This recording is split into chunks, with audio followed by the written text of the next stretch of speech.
Hello, Sandra Embleton here. Going to share with you some latest intel as I have been receiving and making discoveries, and a lot of the discoveries that are coming through to me have to do with Leonardo da Vinci, and that's because Leonardo da Vinci was the Christ, okay? And he left us clues in his artwork as to who he was and what was the truth about his life at the time of Christ. So because he's Christ reincarnated, like a walk-in, like that Christ energy, that Christ being entered into Leonardo da Vinci. And we all know, if you haven't heard, but he disappeared into a cave for 2 years, Leonardo da Vinci. Now, when someone says that they disappeared into a cave, like Plato did, and anyone entering into a cave means they were out of body and they left for a while. In other words, they were time traveling. They disappeared and went into a different dimension, okay? So as I've been studying Leonardo da Vinci's work,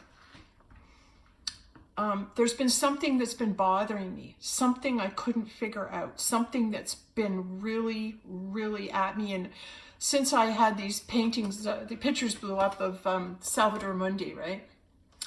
And the Magdalene and everything. There's something about the pictures that's really been bothering me. And we know that Leonardo da Vinci was excellent with using the chiaroscuro, which is the light in his paintings. And I believe he painted in the dark, and I believe he painted by candlelight. All right, so a lot of his pictures should be viewed in the dark by candlelight. In fact, you'll see that if you do that with this painting, with this picture, it in the dark, it turns into Mary Magdalene. Okay, so what I really wanted to figure out was this. Are you ready?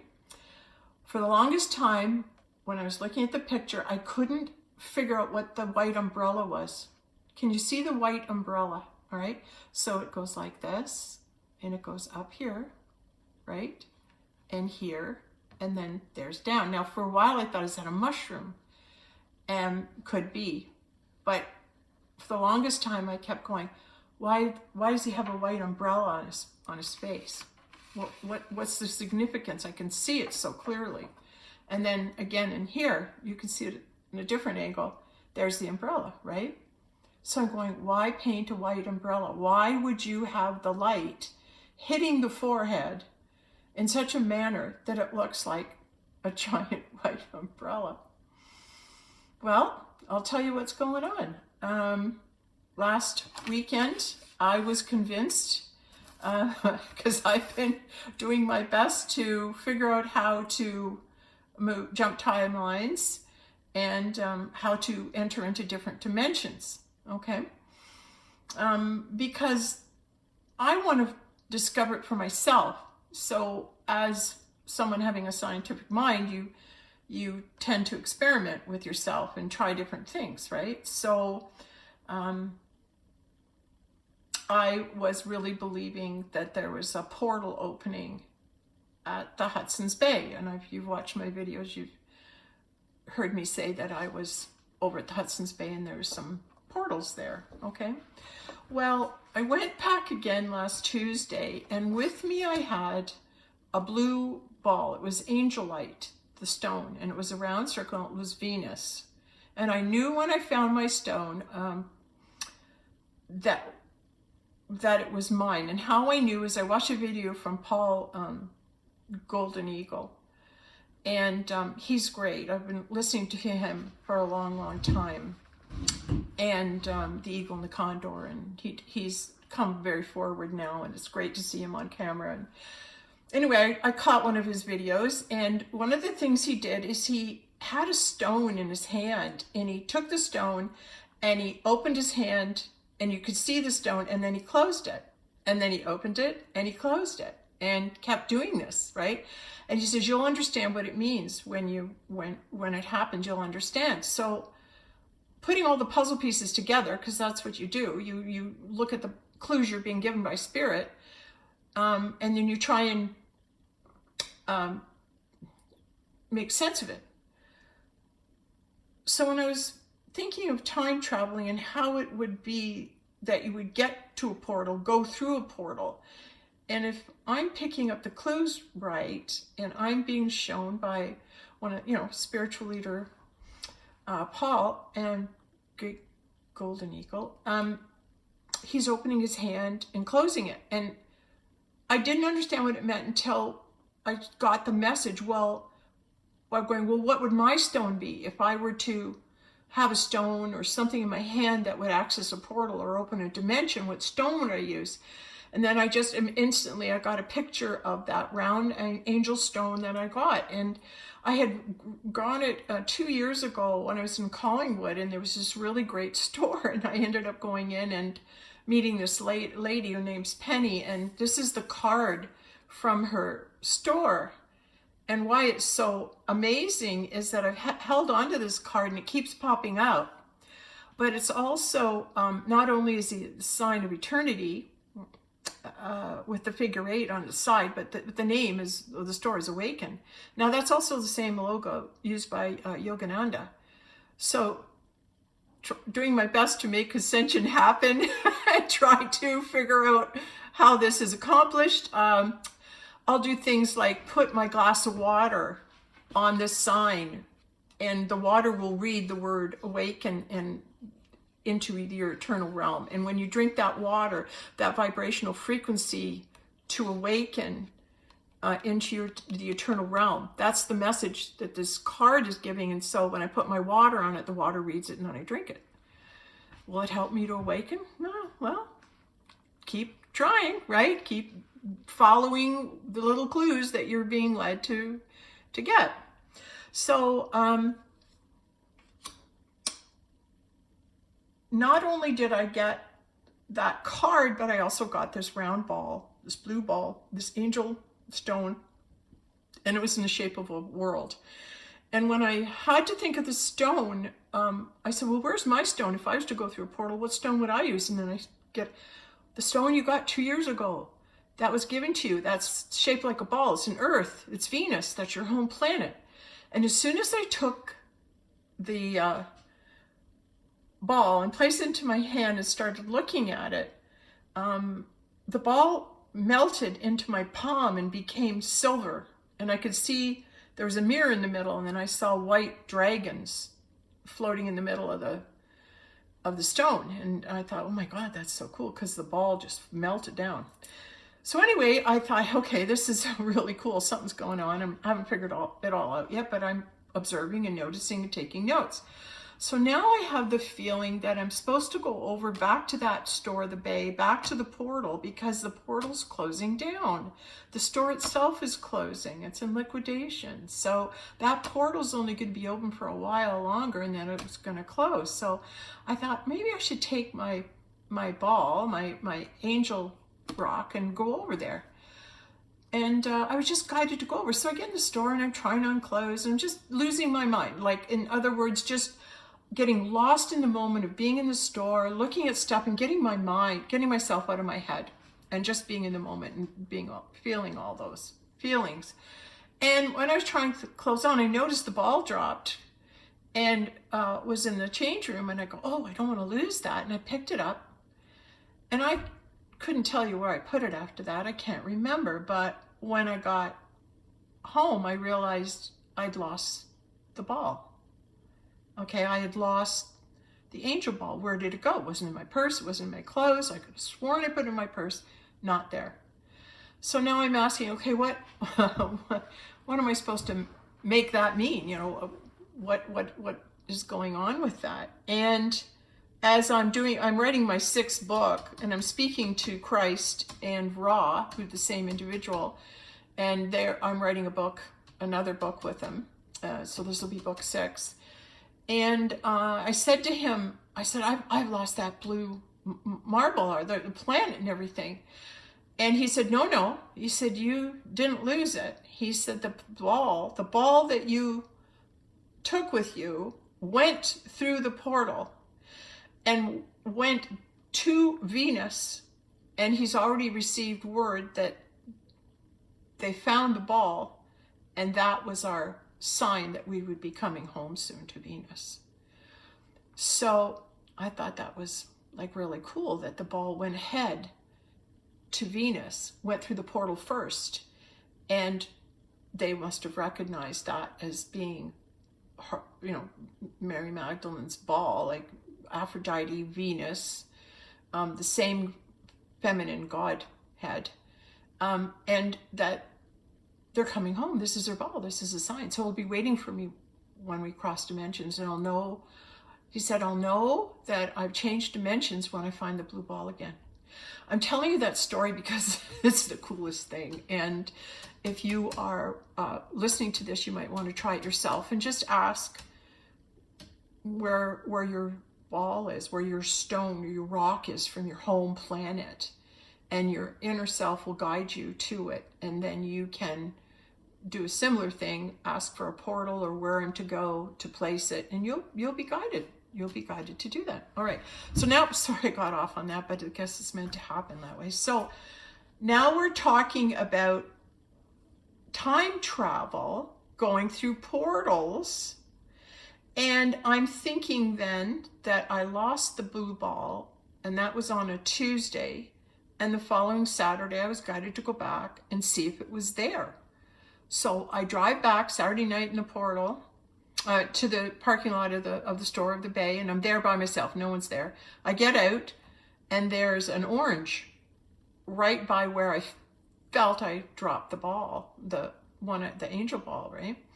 And I picked up the orange, and I go, there's a hole. At first I thought it was tomato, and I picked it up. I said, oh, this is an orange, and it was perfectly fine. Someone had dropped it there or left it there, and I picked it up, sat in my car because it was cold. And then all of a sudden I received the awareness, well, you really shouldn't take that orange because maybe it's somebody else's ball that they put there. And I went, oh yeah. So I got it out and put it back where it was. But I also looked up what the orange planet is, and it's Venus. So there's some things happening there, but I was actually there on Saturday night thinking that I was going to be picked up in a spaceship and off I was going to go. And I waited and nothing happened, and I was very persistent and very patient, and my car was facing towards the store, and halfway through, about an hour later, I turned the car around and faced the other way and was looking to the sky, seeing if anything was coming. And well, I'm just doing my best to try and be present and open and to see what works and what doesn't work. And as I was sitting in the parking lot, I saw a sign on a building, and it said Travelers. And there beside Travelers was a red umbrella. And all of a sudden I went, Travelers, time travelers, time travelers. And all of a sudden I knew the white umbrella in the paintings represents time traveler. I'm a time traveler. That's what Christ is saying to us. He travels through time, right? He goes into the cave, he leaves his vessel, and then he returns, all right? They're time travelers. Leonardo da Vinci was a time traveler, and how he's telling us he's got that traveler umbrella right on the face. Pretty cool. Couldn't wait to tell you. All right, my videos tend to go on, so I'm gonna just go on. If you want to turn it off now, please do. That was my main point, but there's more. So let's just keep going because this is fun. All right. The other thing I'm putting together about Leonardo da Vinci is this. I got this picture of John the Baptist online, and I took a picture of it and went and had it blown up. And as I'm looking at this picture of John the Baptist, something struck my eye, and that was the amount of hair, the curls, all the curls coming here. And then when you look at this picture, the curls actually go down to here, almost like a woman's. And then all of a sudden I went, hey, if this woman closed her eyes, she'd be exactly the woman in the painting The Last Supper by Leonardo da Vinci. And I went, that's exactly what he's telling us. Mary Magdalene's head has been transposed onto John the Baptist's body. What? Why would he do that? Because Mary Magdalene was married to John the Baptist first, because John the Baptist carried the energy of the Christ. Okay? John the Baptist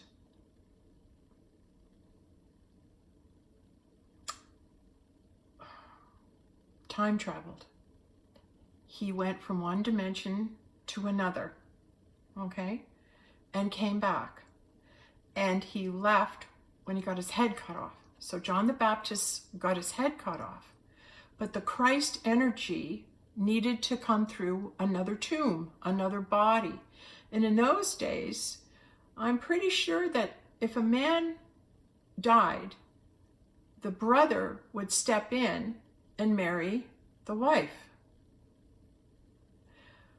So Mary Magdalene, who was married to John the Baptist, when he crossed dimensions, right, he lost his head, Da Vinci's put Mary's head on John the Baptist because he's trying to tell us that when John the Baptist left, right, the Christ entered into Mary Magdalene.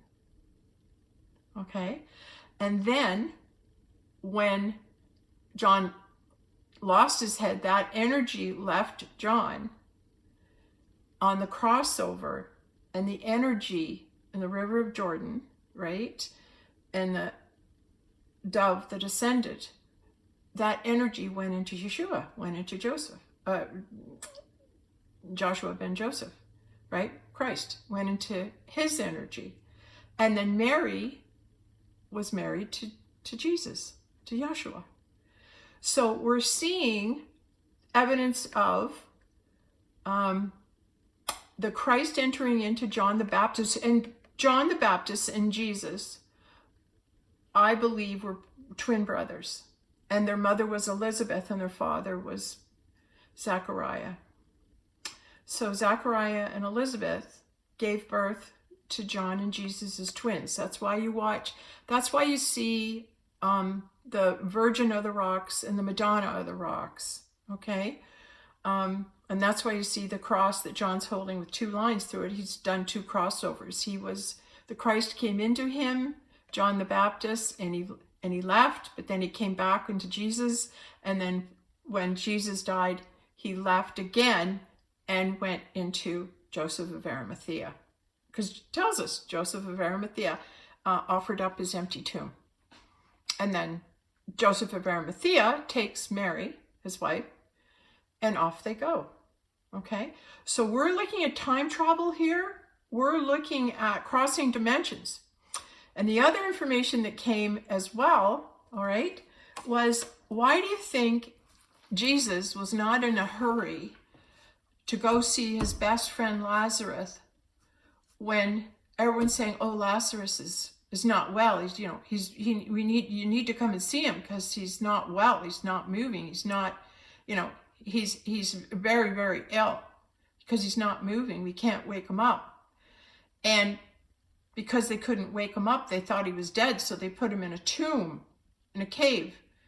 But he's Jesus's best friend. So what's Jesus going to teach his best friend is how to time travel, how to leave dimensions, how to jump dimensions. So Lazarus, he taught Lazarus how to do that. And you leave your tomb. Your body stays, but you go. And everyone thought he was dead, and they buried him. And Jesus said, oh my God, he's not dead. He's in a different dimension. And they think he's dead because the body itself, the tomb, isn't moving. That's because he's not back yet. So that's why Jesus took his time. And then when he enters into the tomb, he wakes him up and says, hey, Lazarus, you got to come back. You got to come back. And he comes back into his body. Time travelers. Different dimensions. They travel to different dimensions and come back. Pretty cool, huh? Yeah. pretty cool. So I am still putting more information together, but this is really big news. This is really big, and it's so, what's really amazing is how the Knights Templar, the Templar Knights and everything, they worshipped the headless John the Baptist, but it was the Holy Grail. Okay, it's the Holy Grail. It's Mary Magdalene, Guinevere, the Holy Grail. Guinevere's Mary Magdalene. So tracing the history of everybody, you want to study Leonardo da Vinci because he paints and tells his story through his paintings, and if you can figure out what he's saying. But going into the cave with his mom and his brother, to me that suggests all three of them time traveled. All three of them crossed dimensions. Because they're all three present in the cave, right? Where was the father? Inside the boys. And now there's more information that I'm uncovering, and what it has to do with is the birth of the twins and the twin brothers, where the Christ goes from one to the other. When the mother gives birth to the son, and the son leaves and then becomes the father, and the father then goes and finds his other half of his self, the twin flame, and unites once again with the mother. So the son becomes the father, and the father becomes the son. This is what I've got, what I'm working on. I'm just sharing it. Okay, now, one more thing well, there might be a few more, but this is another thing we want to talk about. I heard today, and honestly, I'm just one step ahead there, because I heard today about time travel, and I've heard today about creating something. You have to imagine it. You have to visualize it and pretend, okay? So, all the talk about time travel, we watched Donald Trump and Ivana, we watched them show us different things of time traveling, like Baron von Trump, and all those images we're getting, holding the bag. You have to have a bag, and you have to have a hat, and you have to have an umbrella to time travel. They're showing us these images. So last night I'm going, all right, I'm going to time travel. How am I going to prepare myself for this, right? And so I'm thinking, well, I need a bag. And I had a purse before, and I was thinking of that. Like when I went to the portal at the Bay, I brought a purse. But when I was cleaning out yesterday, my cupboard, this is a sneeze because it's saying yes. I'm going to sneeze here. It's because it's affirming yes. Hold on. So I'm downstairs underneath the stairs digging up my journals and everything because there's some information I want to retrieve. And when I'm down there, I found my old carpet bag. And I used to do reflexology. I'd go to people's homes and I'd come in and I'd do their feet, okay? So when I packaged up all my creams and everything like that, my music, and I had this bag. So I'm showing you the bag because isn't it a great carpet bag, right? Isn't that just the perfect time travel bag, right? It's a carpet bag, and who does it remind you of? Mary Poppins. Mary Poppins, right? Because at the beginning of the show, she comes and she's got her umbrella. I don't have a Mary Poppins umbrella, so I'm scrounging around last night. I got a golf umbrella, right? Just straight stick, not the curl, you know. I did have one of those, and I don't have it anymore. But anyway, I got my umbrella, right? And you need a hat. So I'm going, all right, how am I going to get everything together here and start to time travel? So now I've got this cape I've had forever. I've had this cape for so long, and I've never used it. It's purple, right? Right, higher knowing. So, and it's also made of pashmina. I got it from my friend who's in Mount Forest. She sells all these great pashminas that she gets from Ecuador, and their coffee, and she lives with the people and sells her stuff in her store up here. Well, hold on here. I've got a little thing. So now I'm putting on my cape, right? The idea to create is you must use your imagination. You must act it out and pretend. So that's why when you go into the kingdom of heaven, you enter in as a child, because children play, don't they? So I was playing Time Traveler last night. And so I put on my French chapeau. Oh, yes, there we go now. Coming into my time traveler and crossing through time, an Egyptian, right? If a time traveler, you know your heart will be weighed and you must be light as a feather. So here's my white feather. Time traveling cape, time traveling umbrella, and my carpet bag.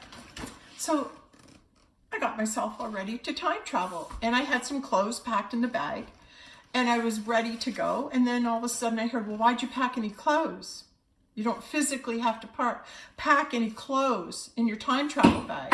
Why? Well, remember what Mary Poppins did? Remember when she got there, she opened her bag and she started pulling things out that she brought. There was a lamp, there was, you know, all sorts of crazy big things coming out of her carpet bag, because everything you need is already in the bag. You don't have to bring anything, it's already there. So you think what you need, and then you reach into your carpet bag, right? And you pull out what you need, right? So I'm thinking, well, I'm going to pack a few things.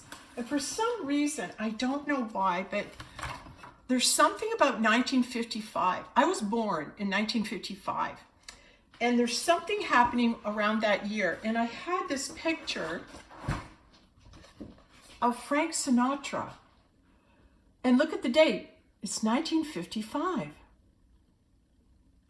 And I went, I'm putting this picture in, not only because I love Frank Sinatra, but because I wanted the year, and I think it's the destination. I think you put in the carpet bag the year of where you want to go. So I'm thinking, let's try 1955. I don't know, I just did it, okay? Now, here's the other thing, and I'm going to prove something else to you too. This is more thing. The other thing I packed too was an eagle feather, because, you know, fly like an eagle. It's time to fly, and fly higher and close to God. That's the eagle. So I want to fly high, close to God. So I brought my eagle feather. The other thing I put in was this hat. This hat was Dave's. This belonged to Christ. This is Jesus's hat. And when he was younger, he worked as the weed man.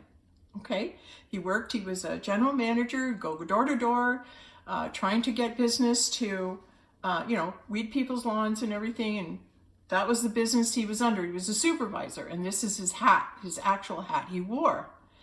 And I've had it on my dresser and on my picture here, I'm going to show you in a minute. And I've been keeping it for him till he returns, right? So as more and more things are being disclosed, as we get more and more energy coming in, right? And we get more and more downloads and we get more and more information, all right? I'm sitting there looking at Dave's picture and looking at this hat, and then I realized that, well, wait a minute, the M is the W upside down. So that would be M and M, which would be initials for Mary Magdalene. And then all of a sudden it came out in the knowing, and it said, here's proof about what Jesus is trying to tell you about his status with Mary Magdalene. He was a wed man. The weed man. Look at the writing of it and think of it. Wed man. Jesus is telling you he was married. He was a wed man. I'm wed, right, to Mary Magdalene, MM. You can't make that up, okay? You can't make that up. So the other thing I put in my carpet bag was a picture of me. And this is my joke, so I'm going to share it with you. This is me as a little girl. And what I love about this picture, and don't ask me how it survived all these years, it's the only one I have of myself. I have one of a baby picture, but this one's been surviving, right? And in case you want to know where the goddess of Venus and Aphrodite and Mary Magdalene and everything, they're galactic beings. And how do we know? Well, I brought my spaceship on my head, didn't I? You see the spaceship on my head? Pretty cool, huh? You can interpret it any way you want, but it's like you have knowings. You get knowings, right? What else has come up? The other thing that's come up that's interesting for me is when I was down rummaging, getting my diaries, there's some things that Christ wrote, and I want to bring them up because he wrote down some of the people he was, guides he had, but also people who he was in his past life. So I'm going to get that out, and I'll give you some more information about the number of tombs that Christ occupied throughout his time here. But he was Plato. It's my next step is to trace all the lifetimes where he manifested and how important it was that the lifetimes that he manifested with his female partner, because those were very instrumental lifetimes where so much was given to us. So we want to look at that too, right? But as I'm under there, I came across my first book, and it's The Roman Soldier. Now, I forgot, can you believe it? I forgot I even had a hard copy. I think I had 3 hard copies of this. And I just started writing down all the crazy things that were happening to me.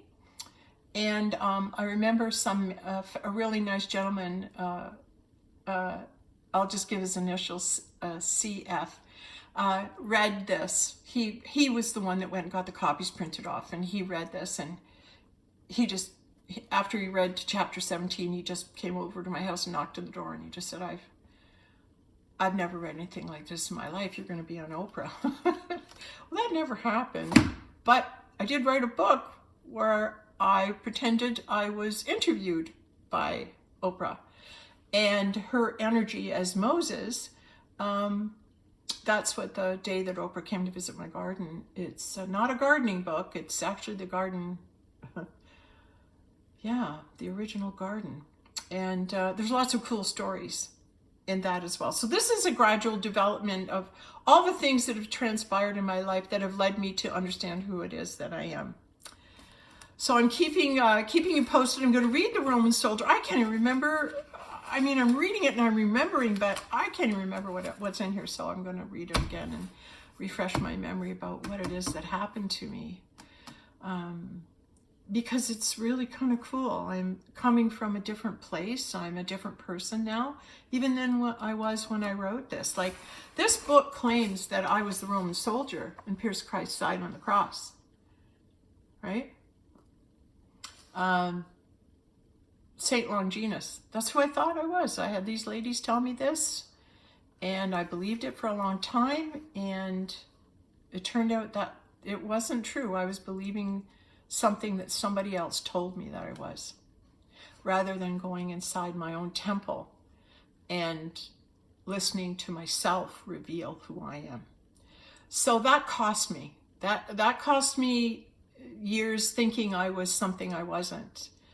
I've now come to believe that there's a famous movie star who was Saint Longinus, and right now he's in the process of making a movie, and he is trying to reconstruct that lifetime. We'll see how well that goes. So, what else did I want to say? Maybe, je parle français. I'm going off to Paris. I've yet to see Notre Dame or the Louvre, which is on something I've always wanted to do, and I'm hoping I'll get to be invited there. And with Van Gogh, like Christ was Van Gogh, was Vincent Van Gogh. And in my book, it's the fifth book. It's not released yet, but the fifth book, it goes into detail of why Dave believed he was Vincent Van Gogh. Well, he didn't believe it. He knew he was, right? And he actually drew an apple for me with a pen marker, and the energy radiating out of the apple that he drew was immediately, I could feel it. I could, just from one apple that he drew, I knew right away it was Vincent Van Gogh. Just from seeing how he drew the apple. The energy from the paintings was in that apple. It was the same energy. And that's how we'll be able to identify things. Okay, time traveler, here we go. Woo.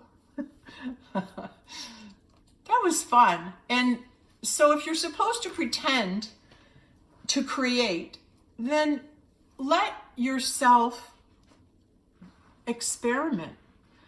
Let yourself play.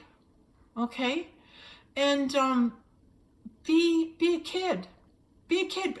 Pretend to have tea parties, and go right into your child and allow your child to experiment and play and have fun. Like, I got to tell you, I'm looking in the mirror last night in my bathroom, and I've got my carpet bag, my French hat on, my thing, and I'm all ready to time travel, and nothing happened. But they say that you lay the template, you put in motion what it is you want to do.